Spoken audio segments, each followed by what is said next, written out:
Então, a gente tem como decisão para as editorias de Esporte e Cultura, que estão sob responsabilidade da Laís como editora, e o FMT e Meio Ambiente, que ficaram as editorias sob a responsabilidade da Aline, que é a editora de ambas, os seguintes encaminhamentos, então, as seguintes pautas. Nós temos, dentro de cultura, nós vamos ter duas pautas relacionadas a projetos que foram contemplados pela Lei Aldir Blanc. Então, a Raina vai tratar, que é uma das repórteres de cultura, sobre o projeto do Ateliê, e o Matheus vai trabalhar a pauta sobre a Batalha da Alencastro, tá? Há uma possibilidade também da Raina trabalhar junto com a Camila numa outra matéria, ou elas vão juntar as duas que vão fazer, porque as pautas dialogam entre si, e aí eu já estou falando aqui da Camila na editoria de esporte, que vai escrever sobre a prática de esporte na infância. Então, quer dizer, as crianças nos primeiros anos de vida já começam já são inseridas em atividades esportivas, mas há a possibilidade também da Camila, e aí sim vem o diálogo com a Raina, de escrever ou dentro desta matéria ou numa matéria independente que poderia entrar como matéria especial sobre o fato de gestantes praticarem esportes, o que, em outras palavras, poderia simbolizar o início da atividade esportiva por parte das crianças, mesmo antes de nascerem. E a Anne, que é a outra repórter da editoria de esporte, vai trabalhar com a volta de Mato Grosso à Série A do Campeonato Brasileiro, né, a primeira divisão do Campeonato Brasileiro, tentando fazer um paralelo entre a última participação de um clube matogrossense na Série A com o fato de que agora, em 2021, o Cuiabá vai figurar na divisão de elite do futebol brasileiro, né, depois acho que de quase 40 anos, né, se eu não me engano, e aí tentando fazer, né, esse paralelo, entrevistando torcedores da velha guarda, entrevistando torcedores de agora, né, tentando entender como é que os clubes, cada qual ao seu momento, chegaram à primeira divisão do futebol brasileiro. Então, aqui a pauta da Anne sobre isso.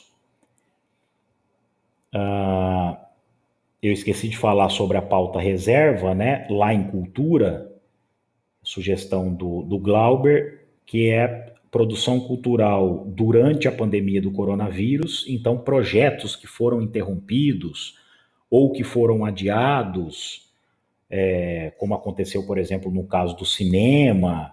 A gente teve algumas iniciativas em relação a driving, né, de transmissão de filmes, né? Eu me lembro que isso aconteceu também com futebol, né, em determinados jogos.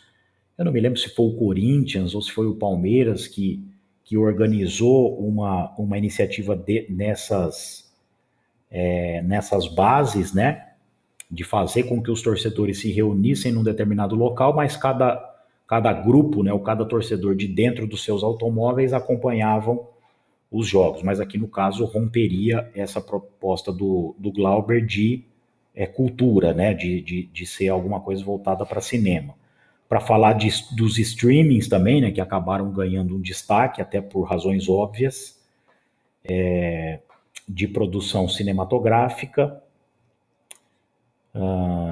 E é isso, né? Fica aí como pauta num banco ali de espera, caso alguma pauta prioritária se torne inviável. Passando para as últimas duas editorias, que são o FMT e Meio Ambiente, sob a responsabilidade da Aline, que é a editora. Então, em o FMT, a gente tem uma pauta que vai tentar dar conta de algumas contribuições que a UFMT deu à sociedade, não só cuiabana, mas de Mato Grosso também, claro, como a inserção, né, de estudantes de medicina, quer dizer, a flexibilização, né, da formação de estudantes de medicina para que pudessem ocupar espaços em hospitais, já que a demanda aumentaria, como de fato aumentou. Há também a questão da produção de álcool em gel, e isso foi bastante debatido, bastante falado, no momento em que a demanda parecia superar a oferta, principalmente naquele início, né, de pandemia. Então, há essa possibilidade, né? Eu acabei colocando aqui os projetos que foram desenvolvidos na área do jornalismo, da comunicação, que de fato não combatem a pandemia como esses dois primeiros exemplos, mas são projetos de extensão que levam contribuições para a sociedade mato-grossense, né, que são o Comunicast e o Pauta Gênero. Eu não sei se houve, aqui eu tô dando uma sugestão agora, se houve alguma produção em relação à produção de respiradores, produção de testes, né? São outros utensílios também que hora ou outra ficam em falta. De repente pode ser uma oportunidade, uma possibilidade, mas precisa avaliar se de fato isso ocorreu. Vocês conseguem no site da UFMT, lá em projetos de extensão, uma listagem, né? Exato. Então, eu também não me lembro onde exatamente foi, né? Se foi em Rondonópolis ou se foi num outro campus do interior, mas a gente consegue, viu, Nayara, Aline, fazer o levantamento dos projetos que estão em vigência no site da UFMT, mais especificamente na seção de extensão. Tá? Provavelmente vocês vão conseguir fazer o download de uma planilha no Excel. Isso no campo da pesquisa, com certeza tem. Eu me lembro que quando eu trabalhava na FAPEMAT Ciência, na revista, a gente conseguia fazer o levantamento dos projetos que estavam em andamento ou daqueles que tinham recém-encerrados, numa planilha do Excel disponibilizada pela Propec. Então, provavelmente a Procev tem algo nesse sentido. Então, é parte de apuração, né? Aqui é fonte documental, tá? A gente pode recorrer a isso também. E a outra pauta, também relacionada ao FMT, né? Porque pertence à editoria, é no sentido das contribuições que a universidade ofereceu aos seus estudantes. Então, tem ali primeiro para contribuições para a sociedade, ou seja, quando a UFMT olha para fora, e aqui nós estamos falando de extensão, mas também olhando para dentro, aqui especificamente de ensino, mas não só, né, porque os estudantes também, muitos deles desenvolvem pesquisas e desenvolvem extensão.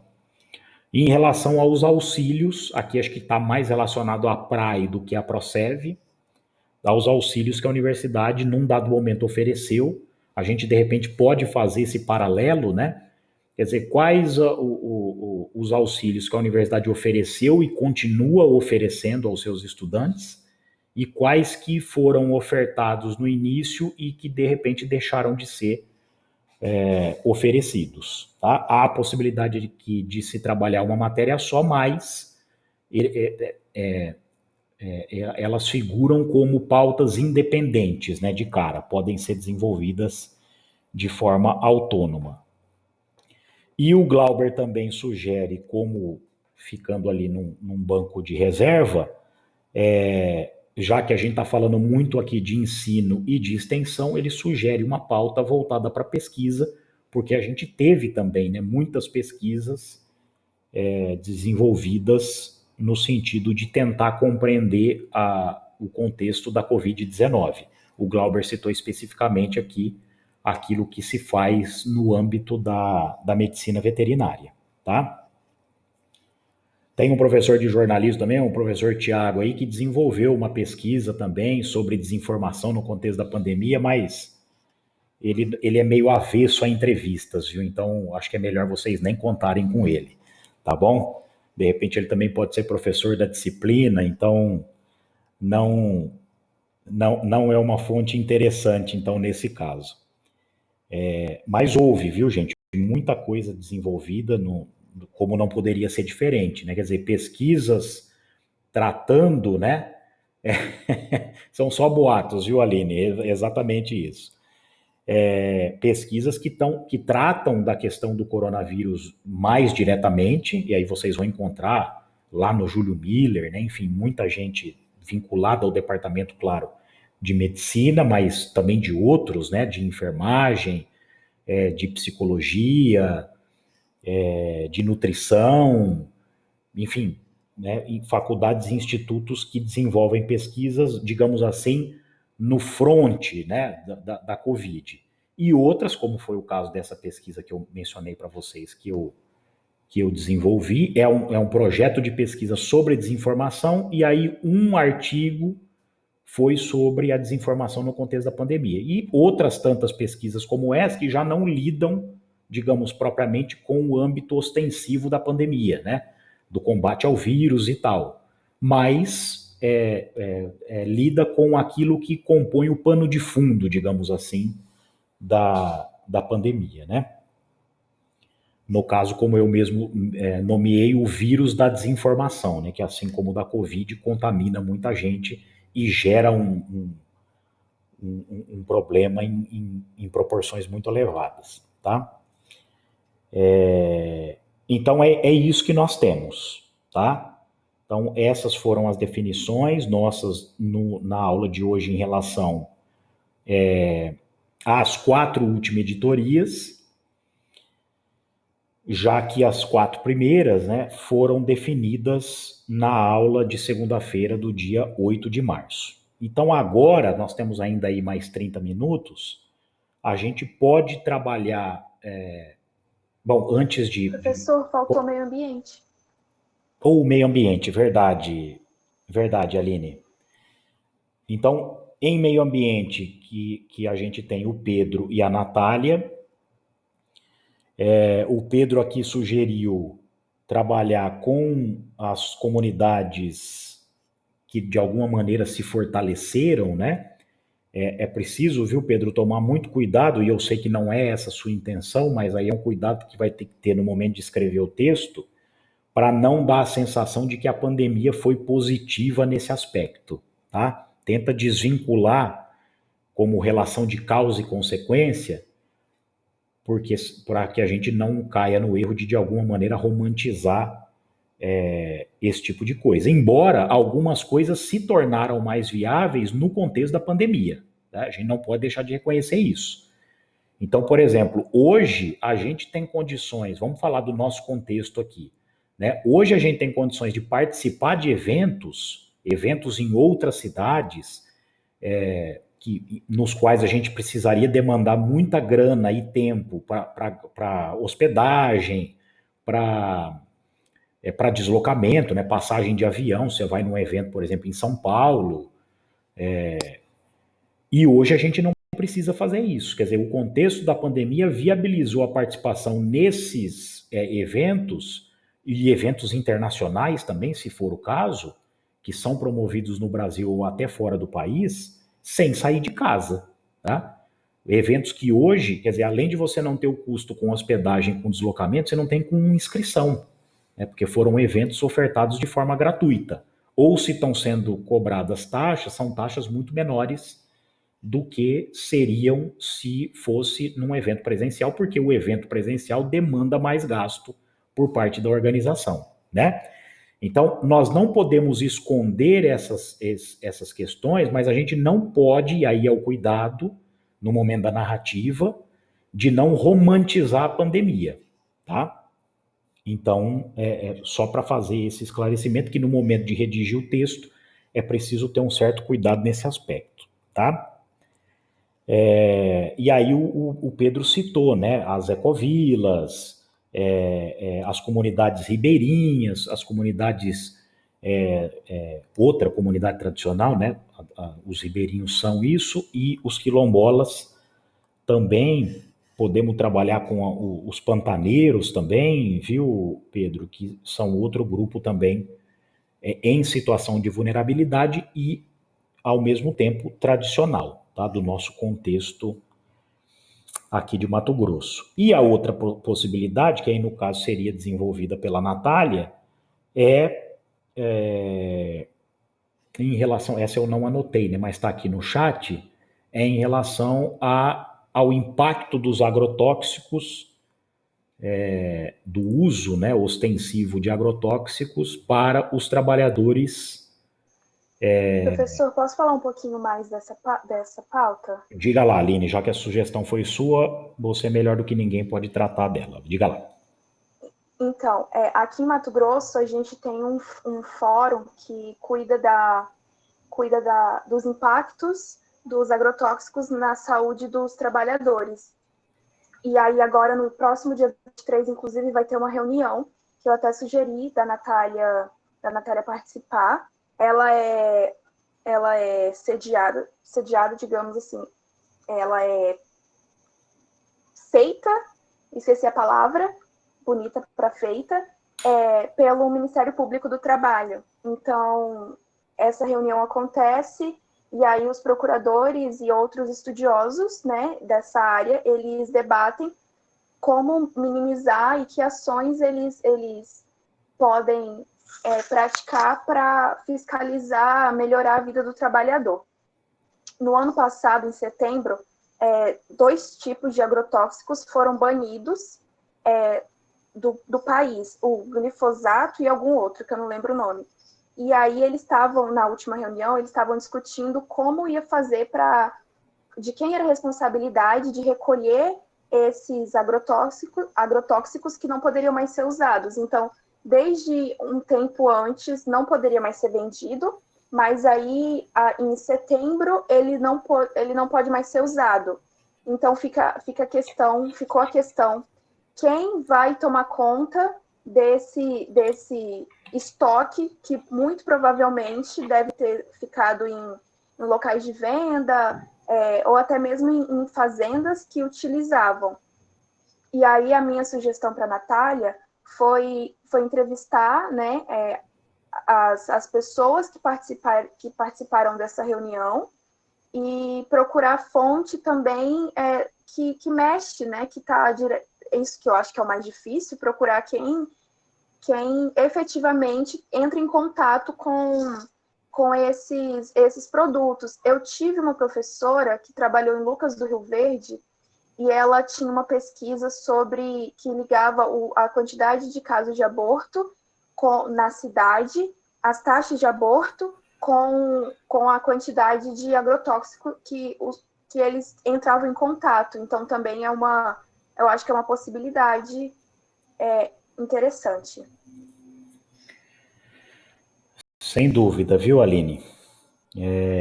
E de 2019 para cá, tem até um perfil no Twitter que eu sigo, depois deixa eu confirmar aqui o nome dele, que é um perfil que vai informando dia a dia a adesão do país ou a permissividade do país a novos agrotóxicos, e ele vai fazendo, né, ali dia a dia, se houve a liberação de mais algum agrotóxico, e vai fazendo ao mesmo tempo uma abordagem de 2019 para cá, né? Que é em relação ao atual governo. E de 2019 para cá, já são mais de 1.000 agrotóxicos liberados. Muitos dos quais banidos de qualquer outra parte do mundo. Quer dizer, o Brasil é quase que uma desova, porque é uma atividade que infelizmente envolve muito dinheiro, né, uma indústria muito forte, com um lobby muito poderoso, e que naturalmente encontrou no Brasil um terreno, pode até parecer contraditório, né, a figura de linguagem que eu vou usar, mas encontrou no Brasil um terreno fértil, tá? Eu vou, deixa eu ver aqui se eu encontro o perfil. e eu não sei também quantos de vocês aqui têm o Twitter, né? Tem um perfil no Twitter. Eu cada vez mais tenho preferido o Twitter a qualquer outra rede social, principalmente ao Facebook, né? Nem se fala. Deixa eu ver se eu encontro aqui. Aqui, ó, chama... Não. Isso, chama Robotox. Tem até a certificação do Twitter, aquele sinalzinho azul e branco. E aí o Robotox vai dando... E outros perfis, né, relacionados à questão ambiental, que vocês podem... São muitos aqui.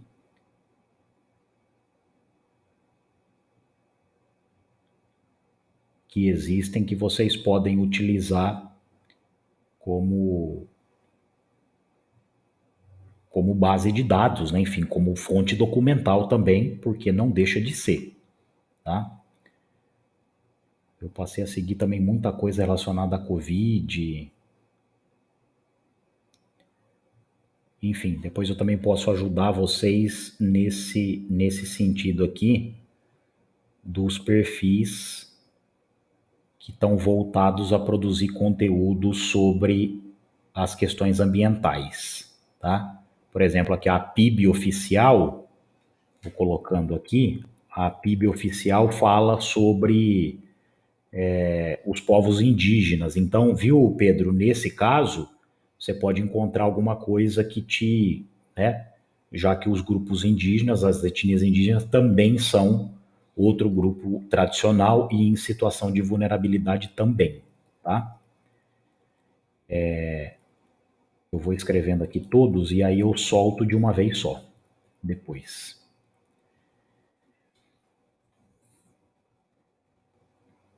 Enfim, depois eu vou trazendo outros aqui e vou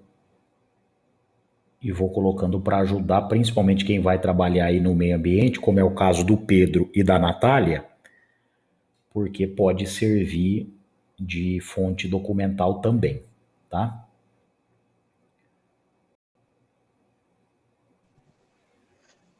Professor, Diga, Pedro. achei interessante isso que você citou agora dos povos indígenas, porque me veio à mente agora também um outro projeto relacionado a isso. A sustentabilidade que foi desenvolvida numa aldeia Chavante. Agora não me lembro qual município ou qual terra indígena, enfim, mas eles estavam desenvolvendo algumas roças com o pessoal, entre eles, né? E aí eu estava com a preocupação de tentar contato com os povos indígenas, com algum povo indígena e não consegui. Mas agora talvez eu consiga, se alguém tiver contato também para me passar. E aí Pedro, eu focaria a matéria nos povos tradicionais. Até para falar sobre essa questão da vulnerabilidade durante a pandemia, e não como esse isolamento pode ter sido uma consequência boa da pandemia, entende? Que aí eu tomaria aquele cuidado que você me indicou. Pedro, Diga, Camila.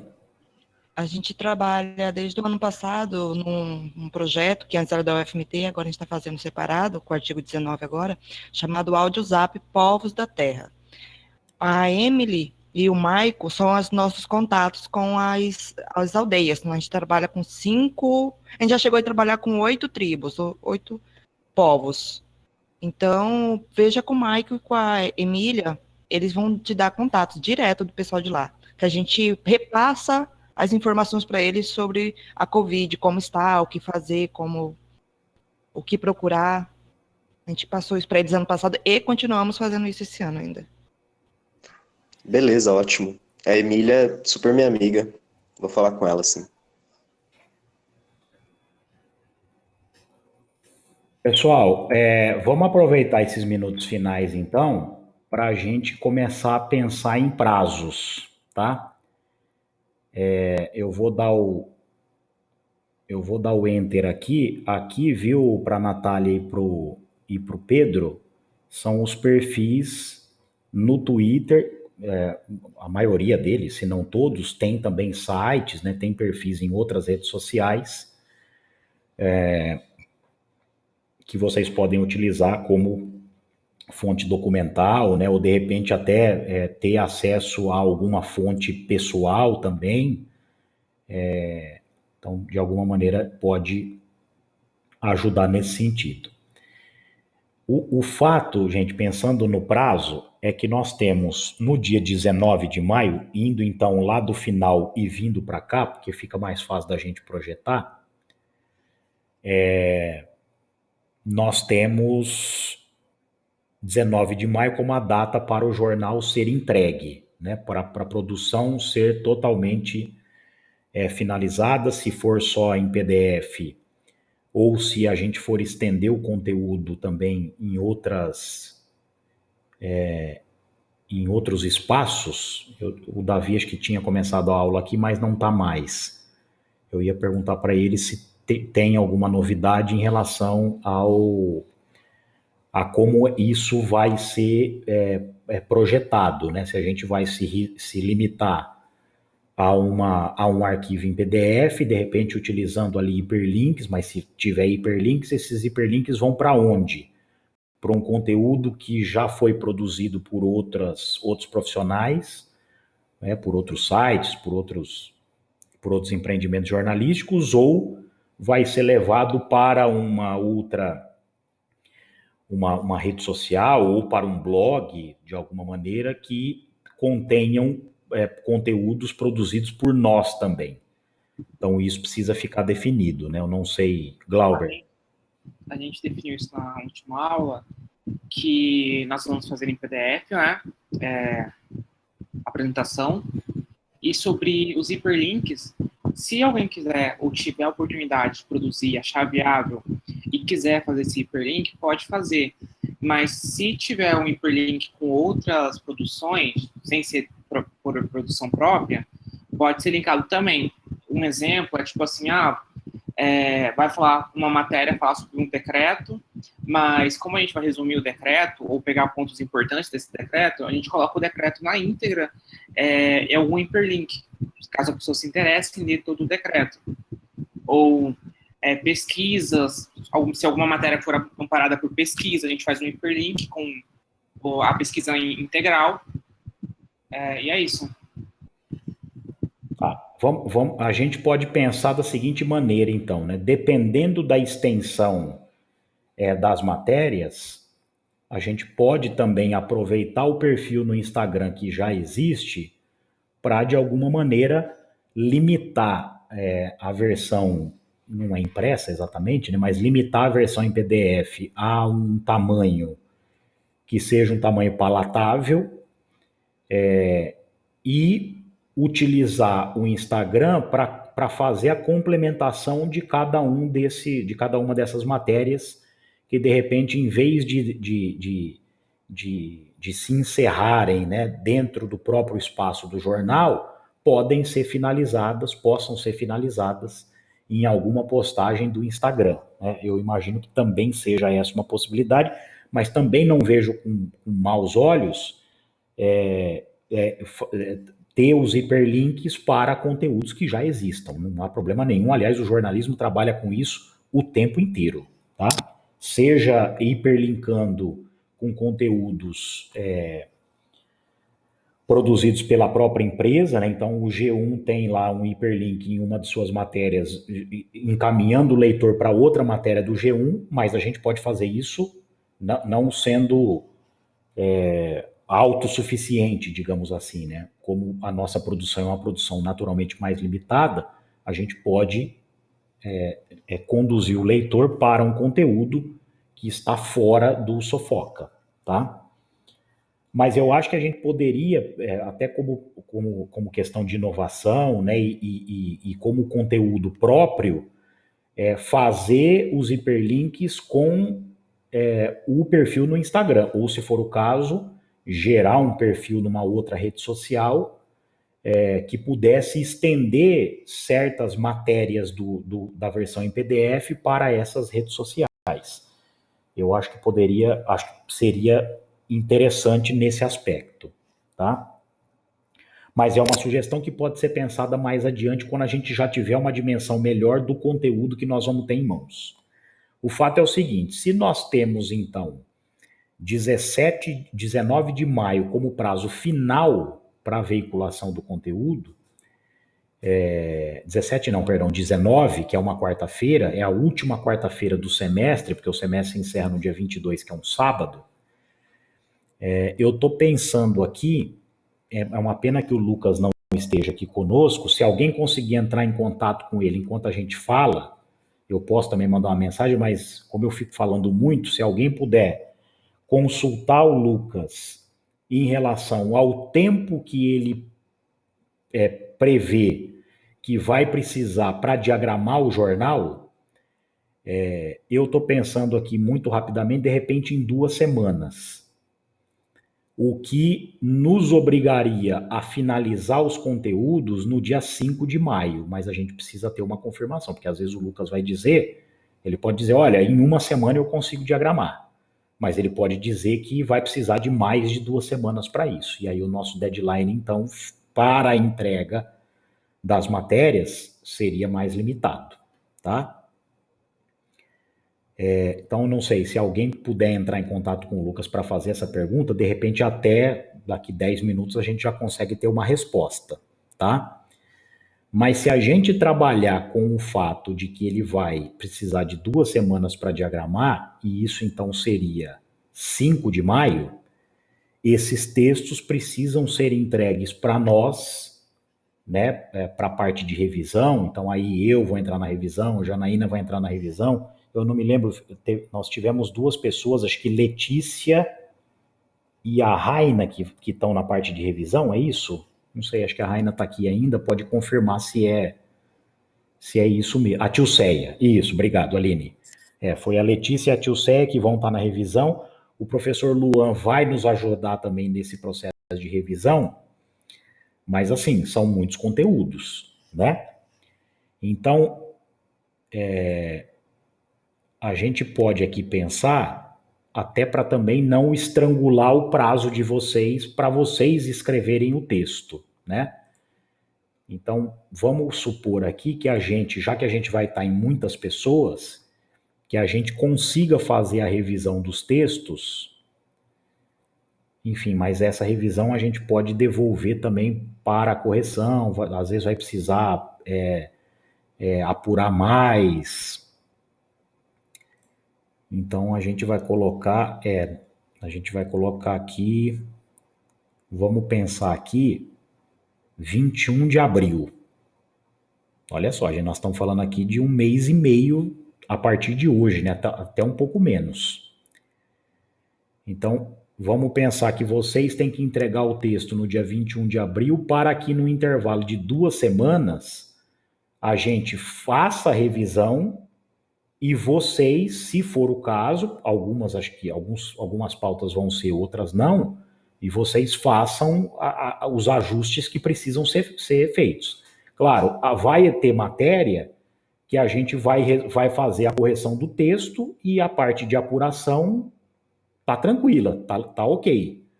E aí o texto já pode ir para a diagramação. Agora, vão ter textos que precisarão de ajustes mais profundos. Então, assim, a gente vai identificar que está faltando um entrevistado, né?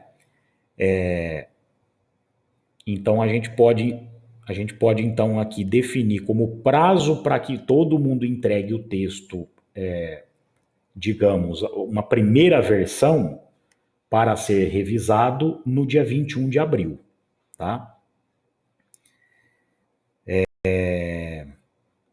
Agora, no meio do caminho, a gente pode marcar uma data, a gente pode marcar aqui, por exemplo, aqui eu já tô projetando que vocês já podem, a partir da semana que vem, sem a necessidade da gente ter atividade síncrona, aí a gente trabalharia de forma assíncrona, já iam trabalhando na apuração das matérias, né? Na apuração, enfim, no início da redação do texto, nas entrevistas, né, que eu estou dizendo, na pesquisa documental, né, quando a gente fala em apuração, pressupõe isso.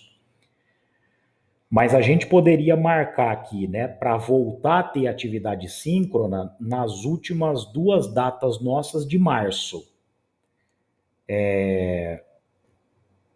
E aí a gente poderia, então, fazer no dia 29 de março e no dia 31, 2 encontros síncronos como esses. Então, a gente não se encontraria na semana que vem e nem na semana do dia 22, mas aí sim na semana do dia 29, que compreende aqui os dias 29 e 31 de março, segunda e quarta, para que vocês já apresentassem, e isso pode ser positivo, para que a gente lá no final não corra o risco de ter que devolver o texto para vocês, para que vocês ainda tenham que entrevistar mais pessoas. Né?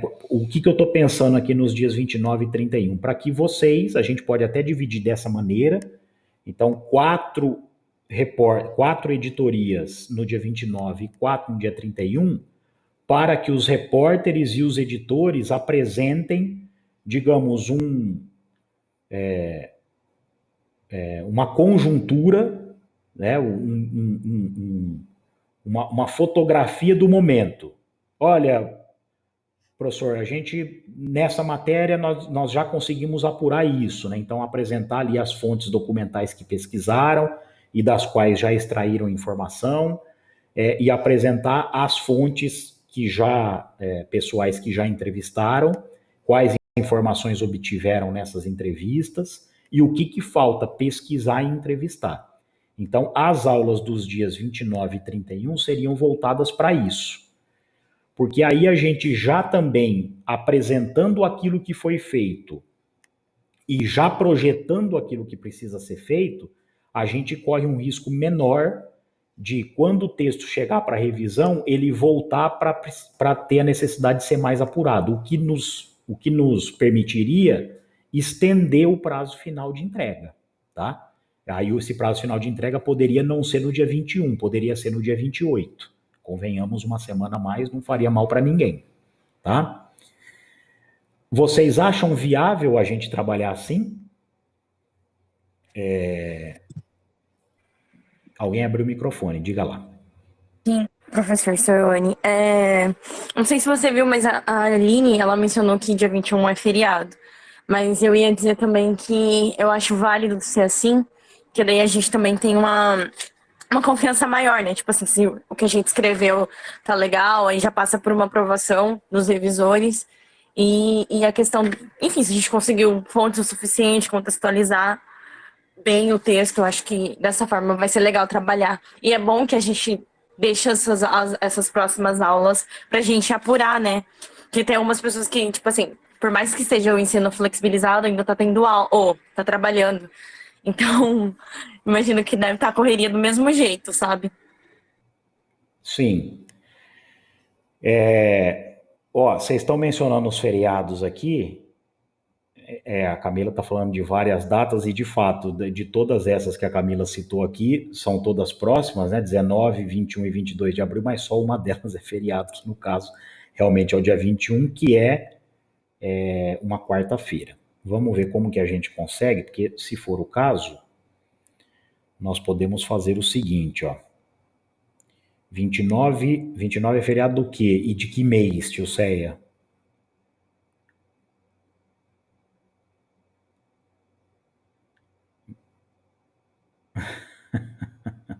Não é não. Imagina, nós já temos feriado demais, né? Imagina se...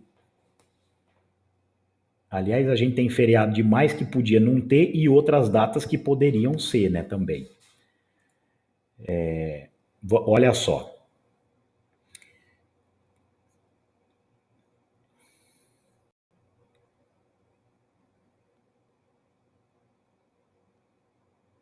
Não, mas aqui o dia 21 de abril, o dia 21 de abril está marcado para vocês fazerem a entrega dos textos, né, das matérias finalizadas para a revisão, mas isso não necessariamente a gente precisaria de um encontro como esse, tá? Agora, bom, feriado é feriado, a gente pode então definir essa entrega para o dia 22, né? Mas quando eu digo que a entrega deveria ser feita e deve ser feita no dia 21, isso não implica a necessidade de nós fazermos uma atividade síncrona, ou seja, de nós termos uma aula propriamente, porque de fato, se fosse no ensino presencial, nós não teríamos, a universidade estaria fechada e tal. E a gente pode não fazer também, não há necessidade de fazer atividade síncrona, porque, pô, feriado vocês vão querer dormir até mais tarde e tal, o que faz todo sentido, né? E aí, então, a gente poderia marcar para o dia 22 de abril, que é o descobrimento, merda nenhuma, né? Que é a data que se lamenta a invasão portuguesa ao Brasil, a gente pode, então, marcar aqui, tá? Então, 22 de abril, Glauber, por favor, né? Vamos marcando essas datas. Então, olha só.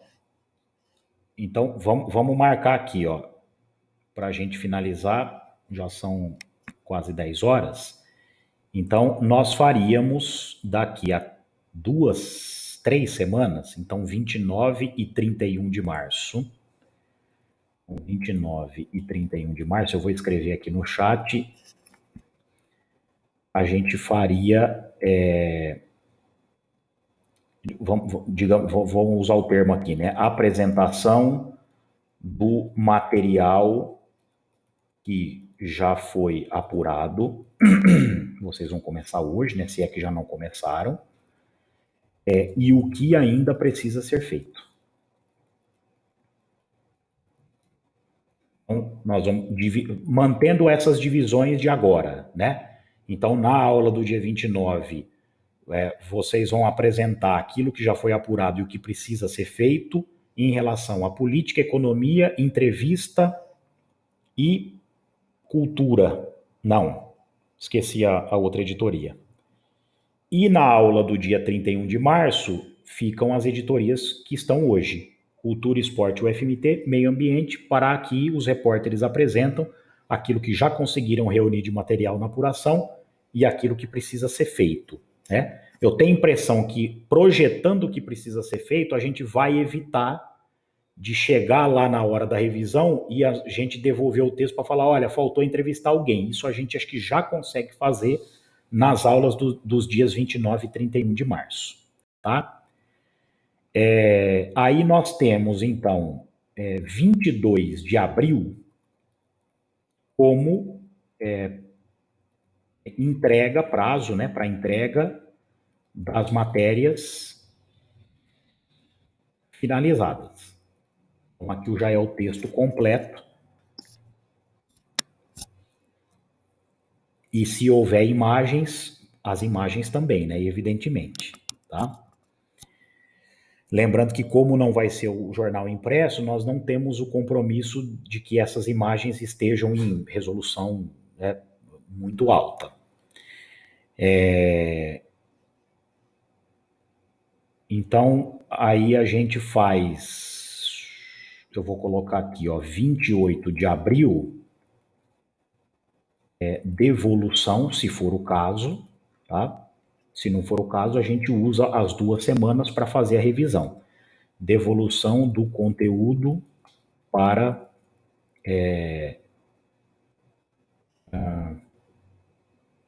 apuração. 5 de abril, envio do conteúdo para diagramação. E 19 de abril, não sei se alguém conseguiu contato com o Lucas, mas a gente, claro, isso aqui é um cronograma prévio, ele pode ser modificado, tá? O que não pode ser modificado, e essa chance nós não temos, é o dia 19, tá? Essa chance a gente não tem. 5 de maio, não 5 de abril, senão eu estou voltando no tempo e isso não é possível. E 19 de maio, publicação da nova edição do Sofoca. Tá? Tá aí, ó. Não, tá aqui, viu, Aline? Dá uma olhadinha aqui, ó. E se eu esqueci alguma data, né? Lembrando, 29 e 31 de março, síncrono, como a gente está fazendo aqui, então vocês estão liberados para as próximas 2 semanas. A gente não vai ter, a não ser que em conversa com Janaína, Janaína identifica a necessidade de existir, né? Mas eu já havia sinalizado para ela ontem que a gente acho que poderia trabalhar assim e ela chancelou. Mas então, o que está definido? Semana que vem e a outra, ou seja, as 2 próximas, nós não temos atividade síncrona, a gente vai trabalhar de forma assíncrona, atendendo vocês para tirar dúvidas, o contato de vocês com os editores, né, com o Glauber, que é o editor adjunto, mas é o tempo destinado para a produção do conteúdo. Na última semana de março, 21 e 29, 29 e 31, perdão, de março, encontros síncronos para essa apresentação e a projeção ainda do que precisa ser feito em cada matéria, dividindo 4 editorias no dia 29 e 4 no dia 31. No dia 22, e aí, de novo, né, vocês ficam o mês de abril. Aí aqui provavelmente, talvez a gente não tenha necessidade de fazer mais encontros síncronos. Vamos ver como que a coisa vai andar, mas de cara é possível que a entrega não requer uma atividade síncrona, dia 22 de abril, dos textos. Isso vai ser enviado para mim e para a Janaína, né, e depois com o Luan, com o Tio Ceia e com Letícia, entre nós 5, a gente se organiza para fazer a distribuição, né, do texto que vai precisar ser revisado, dos textos, né, que vão ser revisados.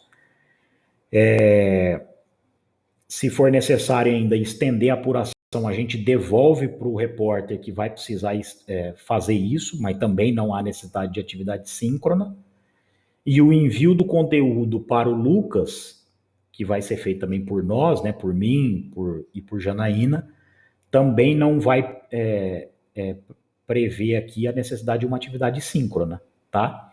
De repente a gente pode fazer uma última para apresentar o jornal, né? Eu acho que isso pode ser saudável, a gente pode fazer isso inclusive no dia 19, no sentido de compartilhar entre nós a produção do jornal para ver como é que ficou. Talvez a gente vá ter que fazer isso em relação a uma prévia da diagramação que o Lucas vai apresentar, de repente 1 semana antes, né, do dia 19, que no caso seria no dia 12 de maio. Então, ali do dia 5 ao dia 12, ele vai ter uma prévia, a gente vai colocar em discussão para ver o que mantém, o que muda, mas é difícil a gente prever isso agora, aqui no começo de março. A gente está falando de 2 meses para frente. Mas é possível, então, que a gente faça essas 2 atividades síncronas em maio para isso, para discutir a prévia da diagramação do jornal e sugerir mudanças ou manutenções, se for o caso. E aí sim, uma atividade síncrona no dia 19 de maio para a apresentação interna de como o jornal ficou, de repente ali os últimos reparos, para a publicação definitiva depois disso. Isso, Glauber, exatamente, tá? No dia 22 de abril, as matérias, né, o envio para a correção já com as imagens, né? Fotos, ilustrações, já que a gente está em um momento de fato que as fotos ficam mais, o trabalho, né, de registro fica mais prejudicado, mas é possível compensar isso com ilustrações, com infográficos, que sempre são muito bem-vindos, tá? Então, tudo isso, os repórteres e na conversa com os editores, as editoras, podem fazer essa discussão. Tudo bem? O Lucas está aqui, ó. Tá? Lucas, com relação aos prazos, eu não sei se você pegou. Peguei sim, professor. Consegui entender aqui. O que você acha? É viável? 5 Sim, de maio? Porque daí até lá, enquanto eles não entregam o material completo, eu já vou adiantando também algumas coisas das páginas, da diagramação, para que quando eles entregarem eu consiga só adicionar conforme a preferência, conforme a opinião também dos editores. Ótimo, Lucas. Dependendo se for viável para você, a gente pode fazer uma apresentação prévia sem as matérias nas aulas dos dias 29 e 31 de março. Né? Porque eu sei que você já tem um conteúdo porque você me enviou, e eu acredito que até lá, até a 29 e 31, você consiga ainda aperfeiçoar aquela prévia que você já tem, para que seja apresentada nas aulas do dia 29 e do dia 31 de março. Né? Eu digo assim porque a gente teria possibilidades melhores, com mais tempo, já para trabalhar também a questão gráfica. Tá? Legal. Uhum. Beleza. Gente, se vocês não tiverem mais nenhuma dúvida, nenhum comentário, é isso. Acho que a gente conseguiu ir até além, né, do que estava previsto, né, além da definição das pautas. Já conseguimos estabelecer um cronograma, porque como vocês vão começar a produzir, é preciso, o jornalismo é isso, vocês já atuam na área, vocês sabem que o nosso trabalho é em função de um tempo, e que, como o próprio nome em inglês sugere que não é nada agradável, ele é hostil a nós, sempre foi, né? Então, se não houver mais nenhum comentário, nenhuma sugestão, nenhuma pergunta, boa semana para vocês, boas semanas, né? Porque a gente agora vai ficar aí algum tempo longe, né? E aí a gente se revê, então, vocês com Janaína no dia 29 e comigo no dia 31 de março, para a gente entender o que já foi conseguido, né, produzido, levantado, e o que ainda vai ser necessário para que vocês concretizem as pautas. Beleza? Valeu, gente. Valeu, Annelise. Valeu, bom trabalho, gente, para vocês, viu? Aline, Nayara, valeu, Aíse. Valeu, Lucas, Raina. Forte abraço para vocês, um beijo em cada um, se cuidem.